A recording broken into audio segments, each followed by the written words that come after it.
Wow.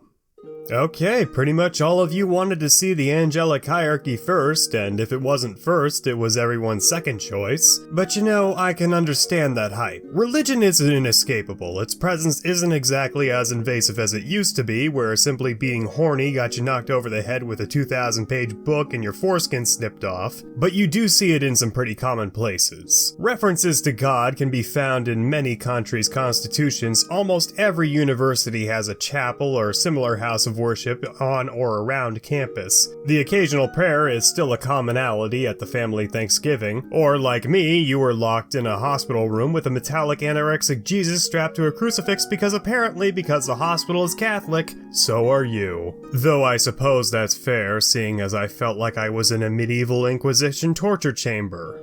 Unpleasant memories aside, the Abrahamic faiths are integrated into our everyday lives in the Western world, and the only real way to escape it is to hop onto a plane to some far-off Eastern land where you can hear about another Gnostic hippie philosopher who completely reworked the canon of his native religion. Either that, or you get to see statues of Korean Jesus who looks like he ground up the original Jesus and made him into a protein shake. I mean, look at this motherfucker. They had to stick him on the capital T-shaped cross to keep this behemoth from tearing Pontius Pilate and the whole Roman Empire apart before the Gauls ever had a chance to get to him. Or the Ottomans, if you really want to be anal about it.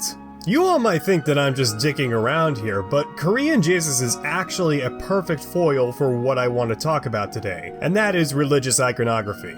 The fact we can look at Giga Chad Jesus over here and have one of several visceral reactions just goes to show that the depiction of a scrawny, tortured, and humiliated Jesus barely hanging onto a cross is so integrated into our conscious that anything outside of that contemporary view is seen as humorous at best and heresy at its worst. This, despite the fact that if you think about it, the Korean depiction of Jesus is probably more accurate. Think about it. A lifelong carpenter back in an era where you had to cut your own materials, then put them to work, essentially made him a lumberjack and a construction worker, plus the fact that Jesus was a habitual fisherman at a time when fishing was pretty much the most dangerous career one could pursue, and this Peloton success story did so as a hobby. However, as immaculate and interesting as this artistic depiction of Jesus is, if you scroll down a little bit more, you'll see that even in Korea, religious iconography and the misconceptions which come along with them are still very prevalent. These angels are inaccurate. You see, the earliest mention of angels in the Bible don't really describe their appearances. Hell, the closest we get is an angel speaking to Moses in the form of a now famous burning bush. Put a pin in that one for way later. There wasn't any mention of winged messengers with the body of a man. In fact, the entire detail of the angel's appearance kinda gets glossed over. The best context clues we have as to the appearance of these angels is in Genesis 19, when two angels are sent by God to meet up with Lot, Abraham's nephew, in the city of Sodom. This now infamous tale tells how the men of Sodom were so overcome with lust for that angelic booty. Oh, you touch my tra-la-la. My ding-ding-dong.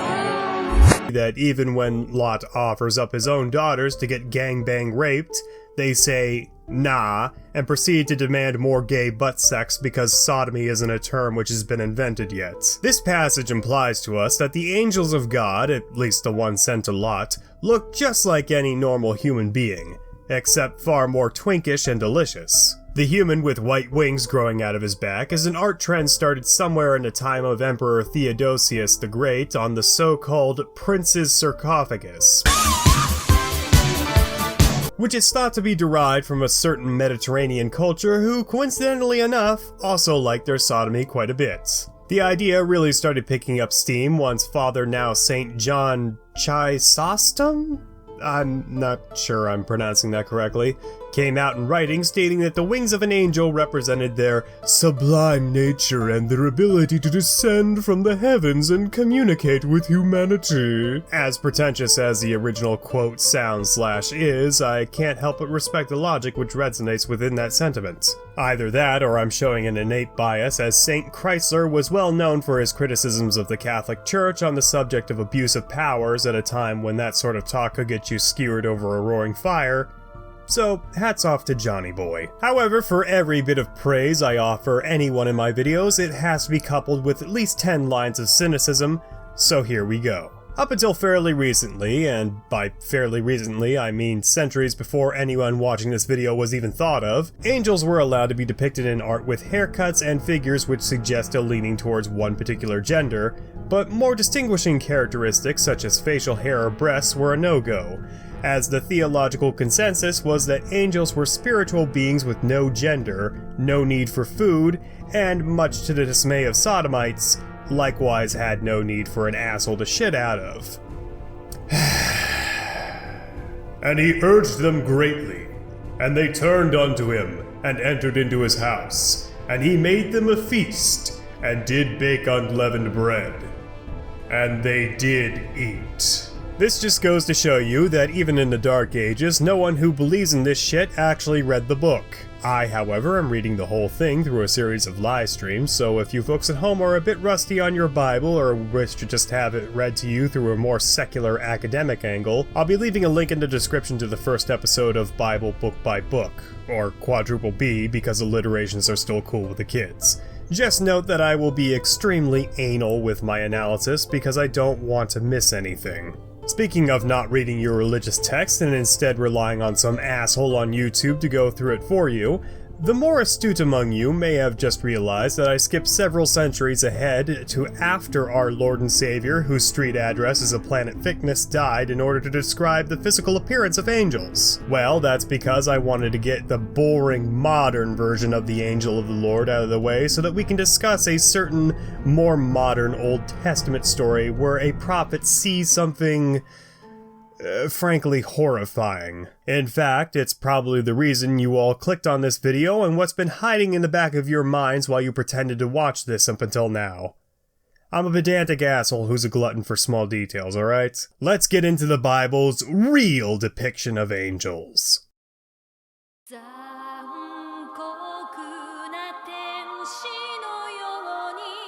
So a while back, one of the retards in my Discord server recommended I watch Neon Genesis Evangelion. Not naming any names, but it was more than likely Jolene. By the way, I fucking called it. Anyway, it piqued my interest because this individual described it as having the most biblically accurate angels. From fucking where? Don't get me wrong, the angels of this series all have really cool and imaginative designs. I like Screaming Diamond just as much as the next guy.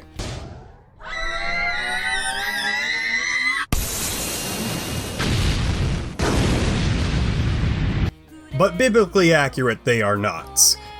With two possible exceptions. These monstrosities, on the other hand,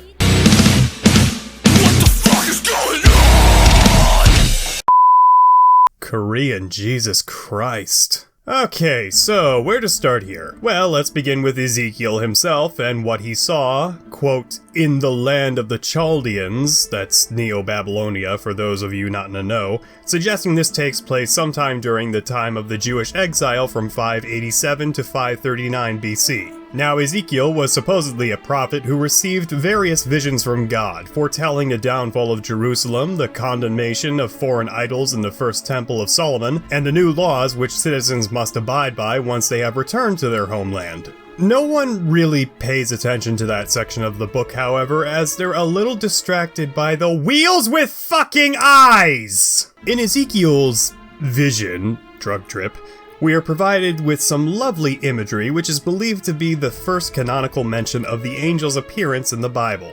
And I looked, and behold, a stormy wind came out of the north, a great cloud with a fire enfolding itself, and a brightness round about it. And out of the midst thereof, as it were glowing metal, out of the midst of the fire, and out of the midst thereof came the likeness of 4 living creatures. And this was their appearance. They had the likeness of a man, and every one had 4 faces, and every one of them had 4 wings, and their feet were straight feet, and the soles of their feet were like the sole of a calf's foot, and they sparkled like burnished brass. And they had the hands of a man under their wings on their 4 sides, And they four had their faces and their wings thus. Their wings were joined one to another. They turned not when they went. They went every one straight forward. As for the likeness of their faces, they had the face of a man, and they four had the face of a lion on the right side, and they four had the face of an ox on the left side, and they four had the face of an eagle. And their faces and wings were separate above. 2 wings of every one were joined one to another, and 2 covered their bodies. Later supplementary material would later identify these angels as cherubim, not to be confused with the more modern cherubs, which again are influenced by the Greeks. More specifically, their god of love, Eros. These things were clearly influenced by that good kush and alcohol, bringing with them a physical description of a classification of a creature mentioned in passing at the end of Genesis chapter 3. However, they are merely an introduction of what Ezekiel describes to us next. Now as I beheld the living creatures, behold, one wheel upon the earth besides the living creatures, for each of the 4 faces thereof. The appearance of the wheels and their work was like unto a barrel, and they four had one likeness, and their appearance and their work was as it were a wheel within a wheel. When they went in 4 directions. They turned not when they went. As for their rims, they were high and dreadful, and they four had their rims full of eyes round about.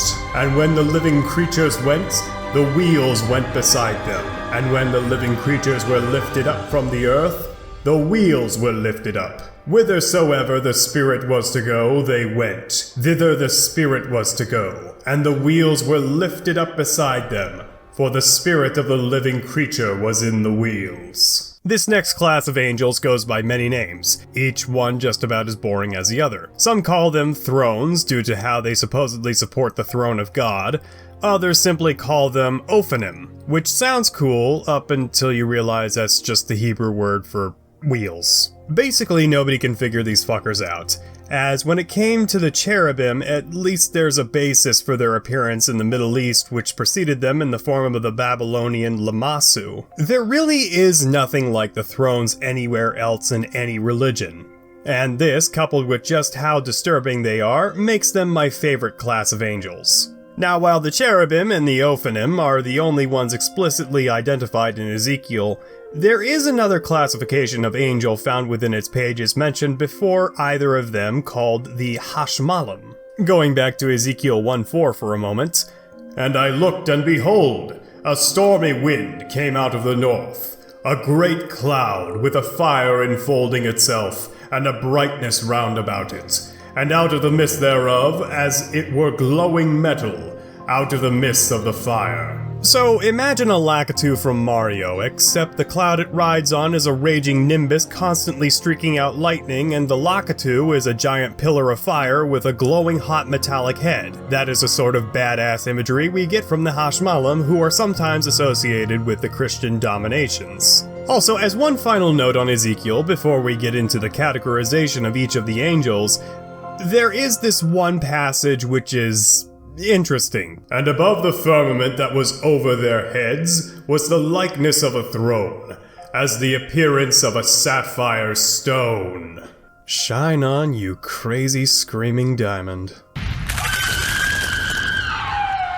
So naturally, with these 3 very creative and in some cases downright horrifying classes of angels, later additions to the Jewish mythos attempted to craft a structured hierarchy where one class of angel is believed to be closer to God and thus has a more pronounced footing in heaven. So yes, boys and girls, heaven has both a caste system and nepotism.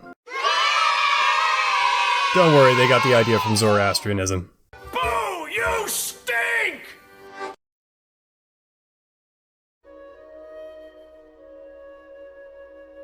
So, there are quite a few of these rankings to be found in both medieval Judaism and Christianity, which essentially just tosses the various different classes of angels around in various different rankings. So, I'm primarily going to reference De Coelestis Hierarchia. This work is both the main basis for angelology in Christianity, and as far as I can tell, this is the first written account detailing who is where on the proverbial food chain. so I think it's the best resource for this sort of exercise. However, to satiate any curiosity lingering in your young minds, I'll also list the rankings of other corresponding resources on screen so that you may memorize them and never have another girl talk to you again ever. Though I can promise you that if you are a 7-year-old boy, you'll be getting lots of attention from your local Catholic father. So, Plotinus categorizes the angels into 3 separate circles or choirs, meant to be representative of how close to God each angel supposedly is. So the first circle is the ring closest to God and operates directly with him. The second ring are more of the middlemen, angels who have diminutive control over some natural element, but don't necessarily deal with God directly. Then we finally have the lowest and the third circle of angels, the poor schmucks who have to deal with the assholes of the mortal world, and usually work on a case-by-case basis depending on the circumstance. But we'll get a bit more into that later. So let's start off with the first choir.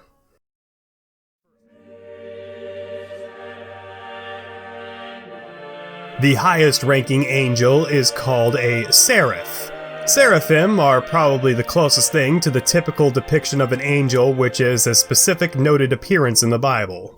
In the year that King Uzziah died, I saw the Lord sitting upon a throne, high and lifted up, and his train filled the temple. Above him stood the seraphim. Each one had 6 wings. With twain he covered his face, and with twain he covered his feet, and with twain he did fly. And one cried unto the other and said, Holy, holy, holy is Jehovah of hosts. The whole earth is full of his glory.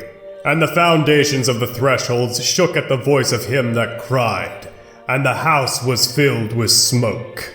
Later artistic representations depict the seraphim as a singular disembodied head with 3 pairs of wings keeping it aloft. Whereas the Hashmallim, Cherubim, and thrones are said to precede God in his divine court, the seraphim are allowed to directly chill out with the big man himself. Seraph literally translates to the burning one, alluding to how their passion for God is so great, they are quite literally burning alive with their reverence towards him. Hence why the house was filled with smoke. Their job is literally what it sounds like, standing around all day exalting their Lord and feeding his massive ego. In fact, them crying holy 3 times in a row has significance all on its own. As in Jewish tradition, the number 3 represents completion. However, in Catholicism, the number 3 is sacred for another reason, as it is emblematic of the Holy Trinity, which of course is the Father, Son, and Holy Spirit. Which brings me to the part of the show wherein I try my hand at some bird brain theories. Now, obviously, Yahweh is the Father, while Jesus is the Son. However, the Holy Spirit usually doesn't have a physical divine representation outside of the occasional unremarkable dove. But what if the seraphim are the Holy Spirit, the amalgamations of the world's worship taking form who communicate the desires and reverence of the world to God directly so that he can ignore them? I don't know, maybe it only makes sense to me. Ask your local pastor what he thinks on it and let me know in the comment section down below if he even knows what the fuck a seraphim is. The only problem with this postulation is that in Isaiah, they make pretty clear that these guys are not on par with Yahweh in the slightest, as covering one's face is a sign of humility, denoting that you are not worthy to look upon the face of the Lord, and the fact that they use another pair of wings to cover their feet shows that they do not wish to expose any part of themselves which may be considered unclean or unpresentable, and the last 2 are for flying.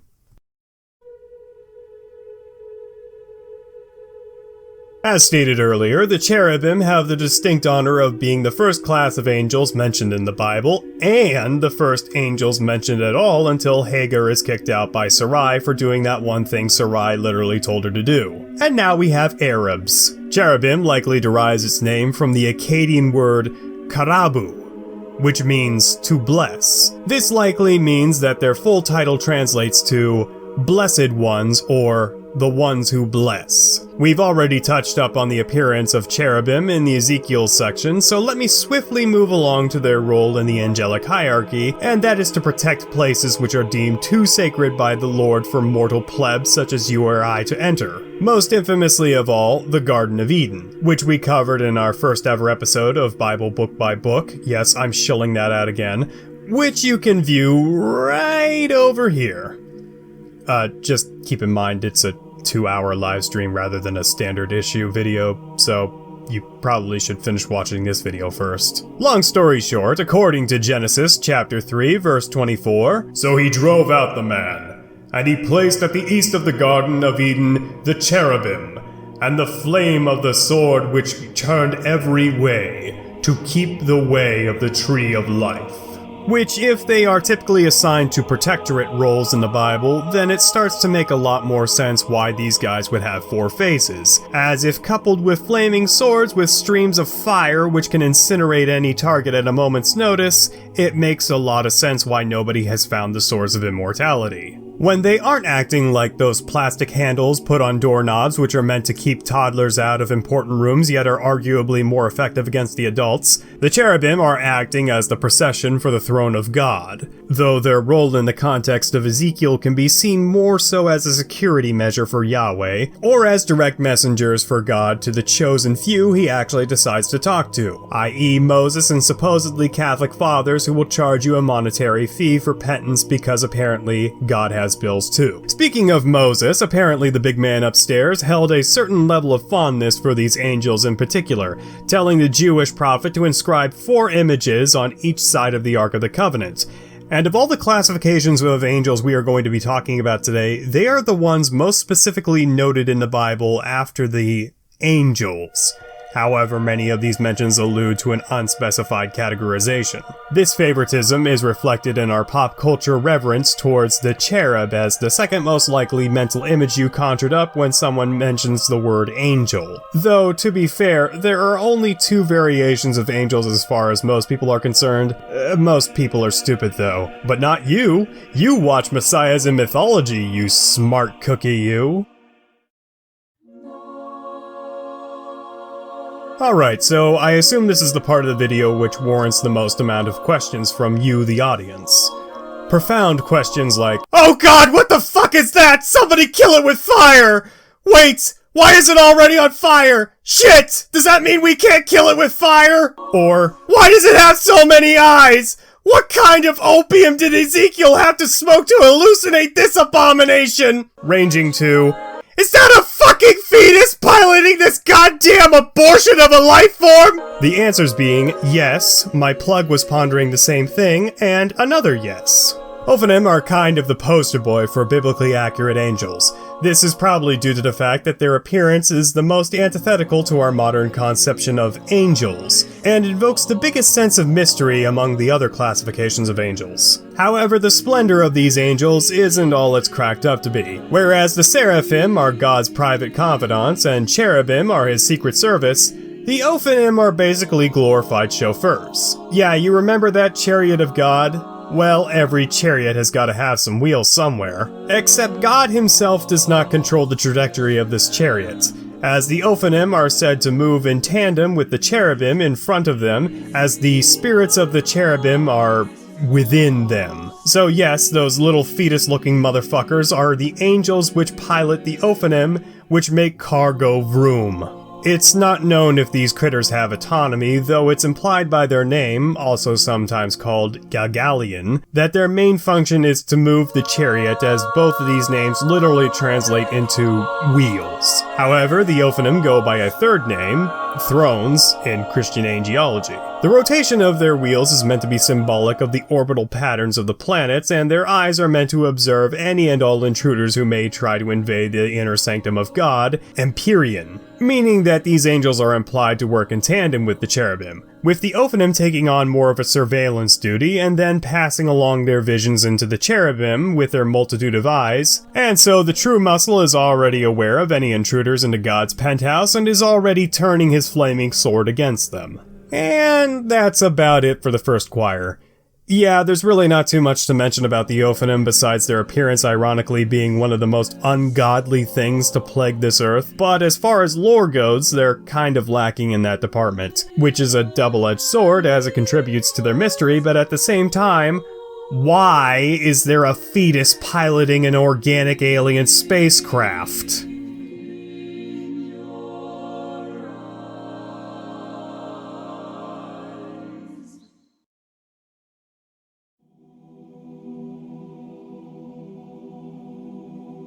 Alright, so let's be fair here. While the Hashmallim are relegated to the second choir, they are really supposed to be in a category all of their own. In Ezekiel, he accompanies two other orders of angels in a choir higher than him, and collectively they serve as a sort of procession for God. Yet in Christian Angelology, which conflates them with Dominations, they're the ones who distribute the power of God to the lower angelic orders and supervise them. The Hashmallim's name is a little more complex than the previous rankings, as traditionally it was translated as electron, and while that might make you think that it's related to electricity in some way, it's actually translated more accurately into English as amber. The Hashmallim get their name from the fire which erupted from the cloud by which the Cherubim and the Ophanim emerged from in Ezekiel's vision, stating that it was the color of Hashmal, which I suppose, if you want to be really anal retentive about it, could mean that it was lightning rather than fire coming out of the cloud,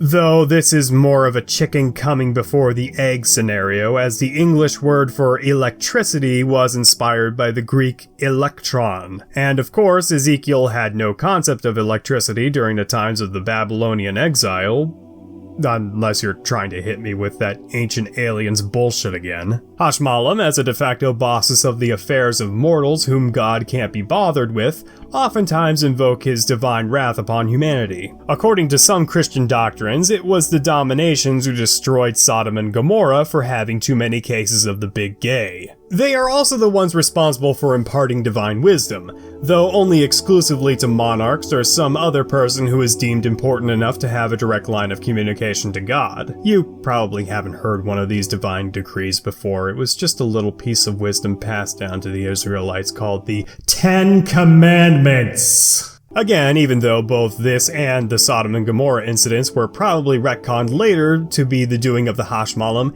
it makes sense given the setting that were provided in Exodus. And it came to pass on the third day, when it was morning, that there were thunders and lightnings, and a thick cloud upon the mount, and the voice of a trumpet exceeding loud, and all the people that were in the camp trembled. And Moses brought forth the people out of the camp to meet God, and they stood at the nether point of the mount. And Mount Sinai, the whole of it smoked, because Jehovah descended upon it in a fire, and the smoke thereof ascended as the smoke of a furnace, and the whole mount quaked greatly.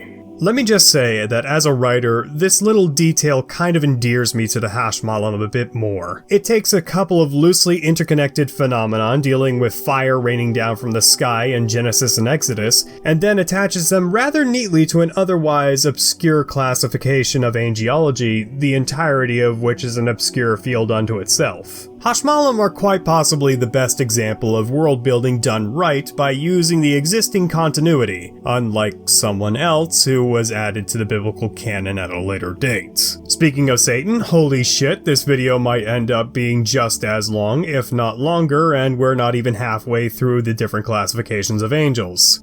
Curse my pedantism!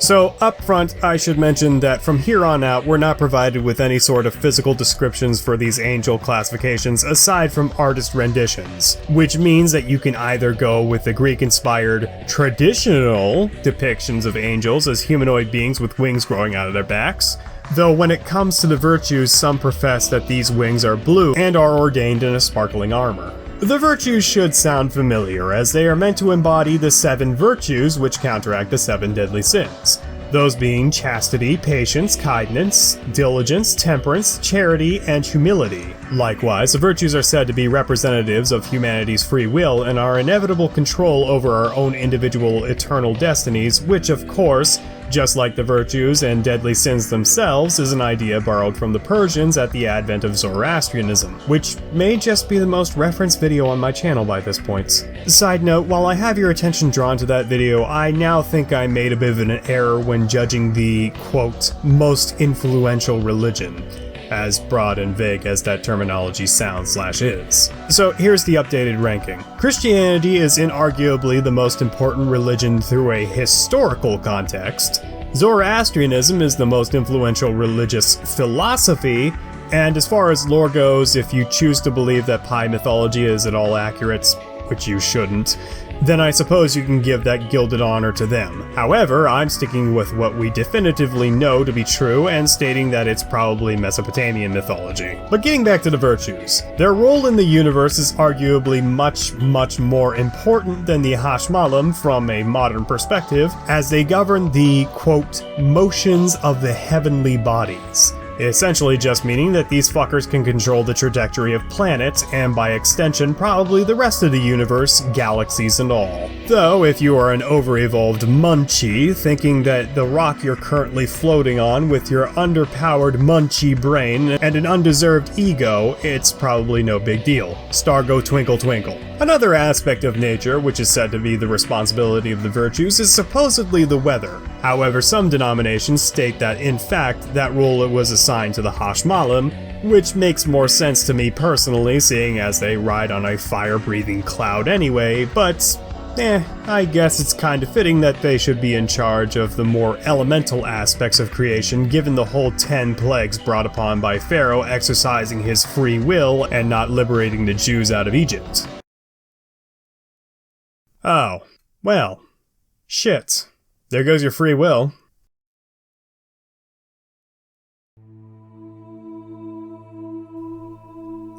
Sixth on the angelic hierarchy, we have the powers, the supposed warriors of God's heavenly army.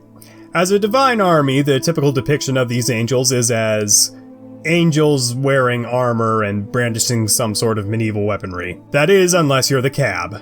God, kids today probably have no idea what I'm talking about. The powers get their name for their power, no shit, over evil or corrupting forces, i.e. Satan's army of darkness. However, their role is specifically relegated to making sure that the natural balance of things isn't disturbed by Ehrlich. So, if you ever find yourself face to face with a hungry demon, don't expect a badass angel with a katana to cut him up for you. Like I said, the entire first two choirs have absolutely zero association with individual humans whatsoever. Now, these guys kind of made an appearance in Revelation. It's weird because the passage specifically mentions Michael, who is an archangel a whole 2 classifications down from where we are now.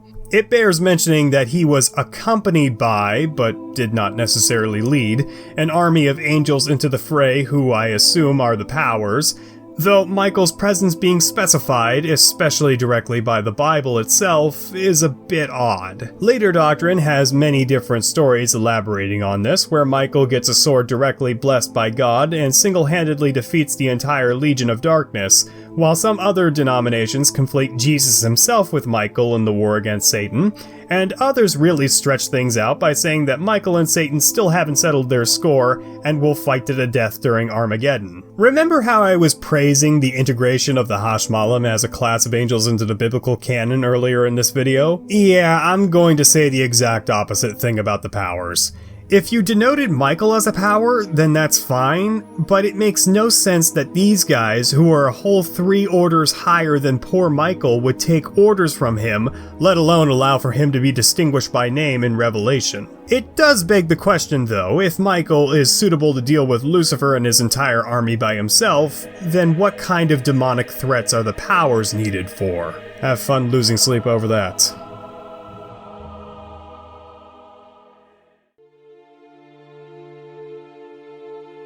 The most fortunate of the lower 3 classes of angels are the Principalities, oftentimes called rulers.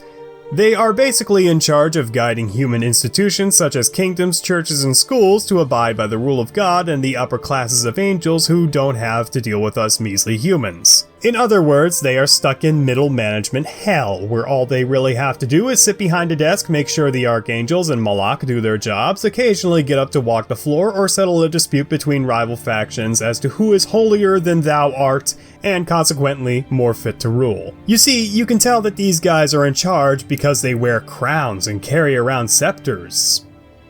I'm running out of things to talk about again. They're kind of mentioned in Ephesians, but only vaguely. Oh, I know. Rather humorously, according to their Wikipedia article, like beings related to the world of germinal ideas, they are said to inspire living things to many things, such as art or science. Failed verification. Yikes. Somebody get Reddit on the phone.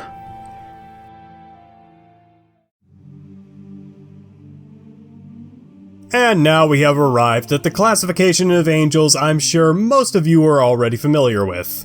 Despite that, there really isn't that much information to go off of as far as their role is concerned in the hierarchy, and instead most sources choose to laser focus on the individual angels such as Michael, Gabriel, Raphael, and all the others who are included in the pseudepigraphical literature. Basically, the rundown on these guys is that if the principalities are like middle management, then the Archangels are essentially floor supervisors to the angels. This is reflected in their name, as the prefix arch essentially boils down to chief. I wish I could say more, but if we got into the different named Archangels, not only would I be denying myself a future video topic, but I would also be extending this already ridiculously long video even further, so yeah, that's the Archangels.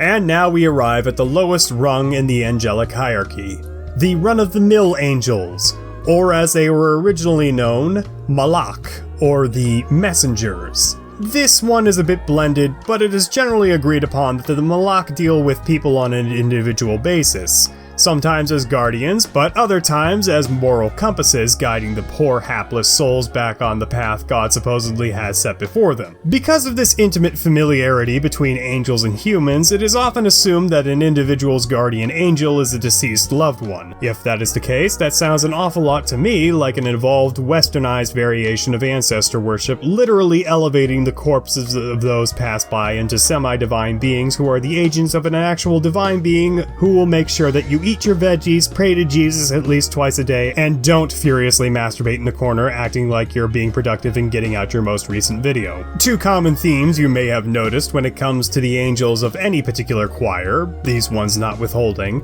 is a connection with fire, as the Malak are no different, oftentimes manifesting themselves as burning something or another, either to pass on a message, as with the burning bush coming to Moses in Exodus, and later on in the same book an angel of the Lord manifesting himself as a pillar of fire to follow the procession of Jews as a sort of protectorate, deterring the pursuing Egyptians from getting a little too close. The other theme is conflation with the actions of the Lord in these individual classes of angels. Some have speculated that this is because God kind of works like a Hindu entity, embodying one or several of these angelic beings at once in order to properly communicate with evidently the only life forms which actually matter. That being humans, which I vehemently disagree with because dogs are clearly better than people. However, they are more like the Amshaspens from Zoroastrianism, who instead of having any individual personality are really just the arms of the same being with no autonomy or independent thought. If you really want to get philosophical, if righteous souls ascend to heaven and become eternal servants of God as angelic beings, and if God is instead an omnipresent component in all things, whichever were or ever will be as postulated by Hegel, then wouldn't that mean that our lifetimes are the only duration of time in which we are truly independent, where we have the ability to exercise, something as ridiculously asinine as free will? It's kind of poetic how this all fits together when you have literally thousands of years to build upon and retcon the lore, isn't it? The dualistic structure of Christianity's doctrine is something which is far more profound than the dogmatic Jewish religious outlook as it pertains to divine punishment and adherence to authority, which essentially boils down to, you bad? Kaboom! You good? then you live, only destined to die and end up in the same place Boom Boom Man went. We'll cover Sheol and other mythological underworlds in a later video down the line. Though, for the foreseeable future, this is probably the last major video project I'm going to be working on.